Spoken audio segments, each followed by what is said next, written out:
दोस्तों, क्या आपको पता है कि बिना सीमेंट के ताजमहल कैसे बनाया गया? जबकि आज तक तो बड़ी बड़ी बिल्डिंग्स और पुल वगैरह सीमेंट से ही बनते हैं और 100 सालों तक खड़े रहते हैं, लेकिन ताजमहल तो बिना सीमेंट के बनाया गया है। तो फिर कैसे वो करीब 350 सालों से इतनी मजबूती से खड़ा है? फिर चाहे कितना ही बड़ा भूचाल आ जाए, चाहे कोई भी नेचुरल डिजास्टर हो जाए, ताजमहल वहीं का वहीं खड़ा है। आखिर कैसे? और क्या आपको पता है कि उस समय ताजमहल कितने रुपयों में बनाया गया होगा? क्यों ताजमहल को यमुना नदी के किनारे बनाया गया? और साथ ही में आप ये भी जानोगे कि क्यों ताजमहल में आज तक लाइट्स नहीं लगाई गई। बस आप वीडियो के लास्ट तक हमारे साथ बने रहिए और नए यूज़र इस चैनल को सब्सक्राइब जरूर कर लेना। तो चलिए वीडियो को शुरू करते हैं। दोस्तों, हर साल लाखों की संख्या में लोग इस अजूबे को देखने आते हैं। आपको इसकी हिस्ट्री का तो पता ही होगा कि कैसे शाहजहां ने अपनी बेगम मुमताज के लिए इतना बड़ा मोनूमेंट खड़ा कर डाला। उन्होंने अपने प्यार को मुमताज की मौत के बाद एक्सप्रेस किया था। लेकिन दोस्तों, ये बिना सीमेंट के आखिर इतना बड़ा मोनूमेंट खड़ा कैसे हो गया?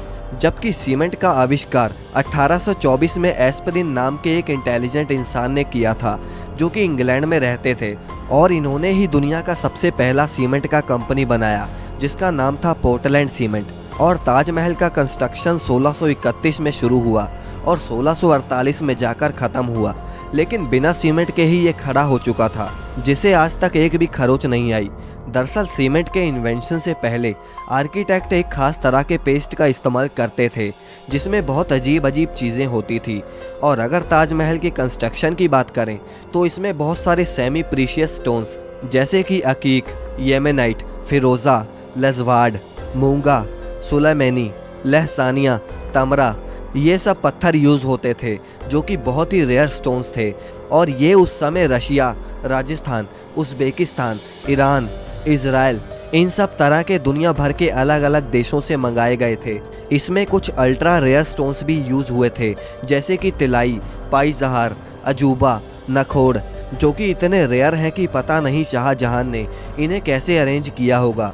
लेकिन जो भी उन्होंने किया वो तो एक काबिलिय तारीफ़ है।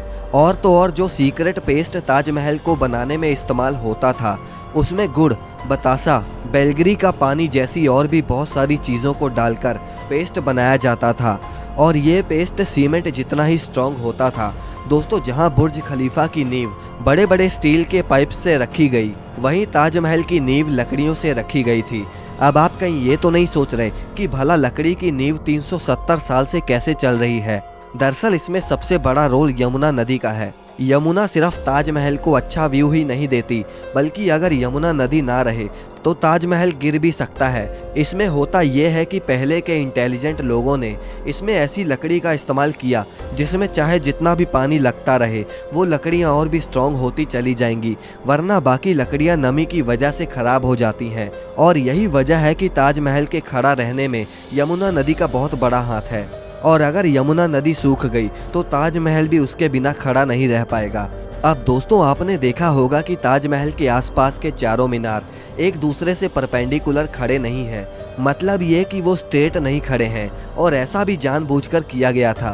दरअसल ऐसा इसलिए किया गया कि अगर कभी जोर का भूकंप आता भी है तो वो चारों मीनार ताजमहल से दूर गिर जाएं, और इस तरह भूकंप के झटके ताजमहल तक पहुंचने से पहले इन मीनारों में ही ऑब्जर्व हो जाएं, और इस तरह इस पर भूकंप का भी कोई असर नहीं होगा और वो सुरक्षित बच जाएगी।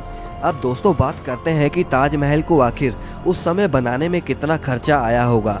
आप जानते हैं कि उस समय 1 रुपए की कीमत भी बहुत ज़्यादा होती थी, और अगर इन्फ्लेशन के हिसाब से देखें तो आज ताजमहल की कॉस्ट आती है अप्रॉक्स 1 से लेकर 2 बिलियन डॉलर्स, यानी करीब 8,000 करोड़ से लेकर 10,000 करोड़ तक इस मोनूमेंट को बनाने में खर्चा हुआ है।